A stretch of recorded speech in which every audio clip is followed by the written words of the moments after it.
Você já se perguntou como seria se você tivesse que trabalhar com muitas vozes diferentes, como se fossem instrumentos musicais em uma orquestra? Aposto que não, mas nesse vídeo eu vou te mostrar como que eu fiz isso nesse projeto. Então vem comigo. Como vocês podem ver, eu estou com o Ableton aberto aqui, já tem todos os canais separadinhos, bonitinhos, né? Os tenores, as garotas, os sopranos, o grupo, os contraltos e os baixos aqui na minha frente. E nesse momento, o que eu tenho aberto aqui embaixo é o plugin da BBC, o Symphony, alguma coisa, orquestra. É um plugin gratuito que nele você basicamente tem todos os instrumentos da orquestra nos seus posicionamentos corretos. Então, se eu apertar, por exemplo, aqui uma nota, ó, vocês devem estar ouvindo, isso aqui é um cello posicionado onde ele deveria estar posicionado em uma sala de apresentação de orquestra. Se eu clico nesse âmbito aqui, vocês podem ver que ele representa o espaço, né? Então você vê que eu vou mais pra trás, ó. Assim como os metais aqui atrás, ó.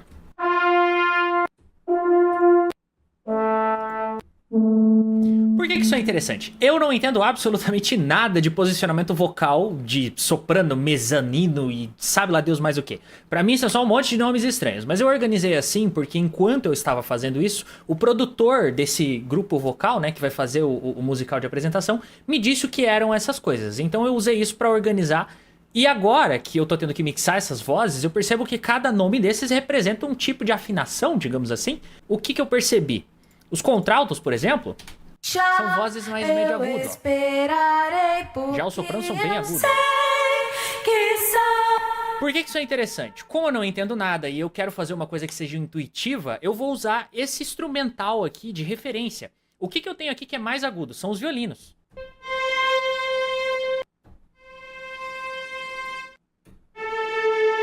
E aonde que esses violinos estão posicionados? Estão posicionados nessa cadência de frente aqui. Então eu vou usar essa mesma estrutura e aplicar aos vocais. Vou começar pelos baixos, que já fiz na verdade, né? Foi quando eu tive a ideia de gravar o vídeo. Mas eu quero mostrar pra vocês. Os baixos estão posicionados da seguinte forma. Os baixos que são mais médio baixos estão mais pra frente. Os que são mais graves estão mais pro fundo. Mas você pode perceber que todos eles estão posicionados em um lado específico aqui. No meu caso aqui tá aqui na minha direita. Não sei se você tá com o fone invertido aí, mas eles estão um pouco mais pra direita. Então o que eu fiz? Eu peguei esses baixos, óbvio, eu fiz um tratamento enorme aqui, então tem um monte de plugins. Mas o interessante é este plugin aqui, ó, Dear VR. Eu coloquei todo mundo num posicionamento de sala de concerto, certo? Por quê? Porque isso dá uma característica, olha só, eu vou reproduzir esse baixo aqui para vocês ouvirem e aí vocês vão perceber a diferença que dá quando eu coloco eles nessa sala. Certo? Se eu desligar, ó, que salvo esse foi o microfone, esse foi o áudio cru que eu captei aqui nesse microfone. Então quando eu posiciono ele dentro da sala, parece que ele tá um pouco mais longe dentro de uma sala bem grande, certo? Cria uma reverberação e tal. E eu coloquei ele aqui, ó, exatamente na mesma posição que o meu cello nessa representação física aqui da orquestra. Então você vai ver que tanto o cello quanto esse baixo aqui, tá vendo, ó? Eles estão na mesma direção. E isso é muito legal. Aí eu fui reposicionando os outros baixos. Barítono, que é um baixo um pouco mais próximo. E todos os baixos no início. Aí nós subimos para os tenores. Os tenores, eu posicionei eles na seguinte configuração. Eles são médios no geral e trabalham ali próximos àquela região do violino e das coisas que estão mais próximas das pessoas. Que no caso aqui da nossa orquestra, vai ser esses violinos aqui, ó. O próprio piano. As flautas, ó.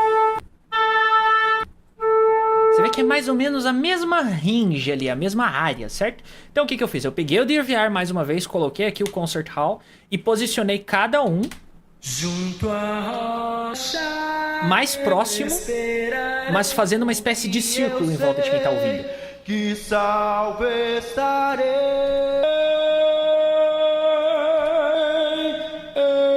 E aí todo mundo junto.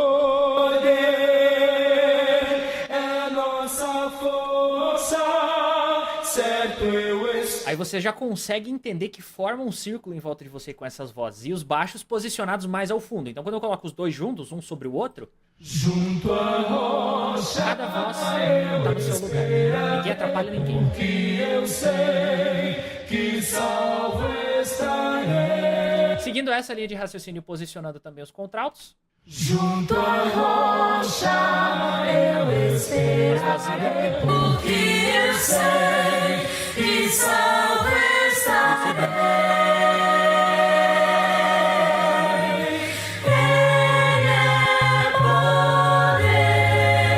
E claro que tudo isso não podia, né, fazer nenhum sentido. Né? Junto à rocha eu esperarei, porque eu sei que salvo estarei.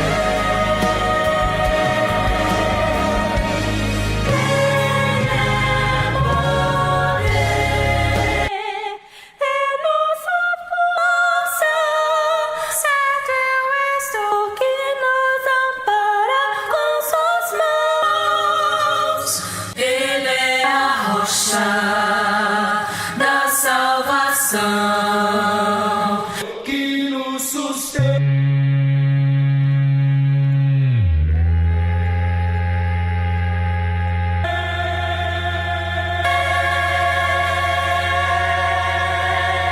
Senhor Jesus, rocha fiel que nos sustenta,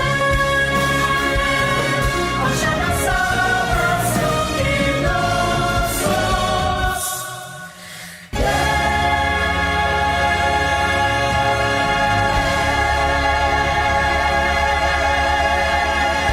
Eu sei que é um vídeo rápido, mas o porquê que eu fiz esse vídeo?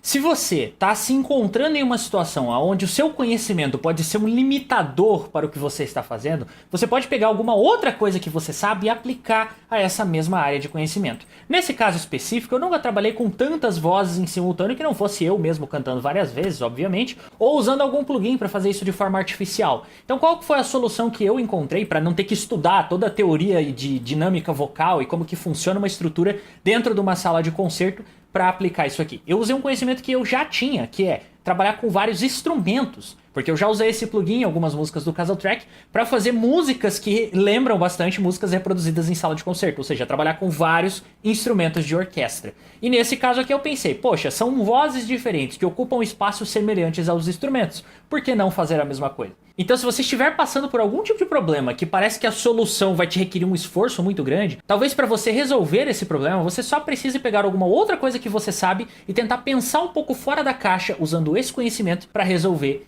este problema. E falando em juntar várias áreas do conhecimento, se você quiser ver um vídeo onde eu junto várias áreas do meu conhecimento com audiovisual e música para criar um festival de música, clica nesse vídeo bem aqui. Agora, se você quiser saber qual é o setup que eu tô usando para trabalhar nessas músicas, clica nesse outro vídeo aqui que você vai gostar do que você vai ver.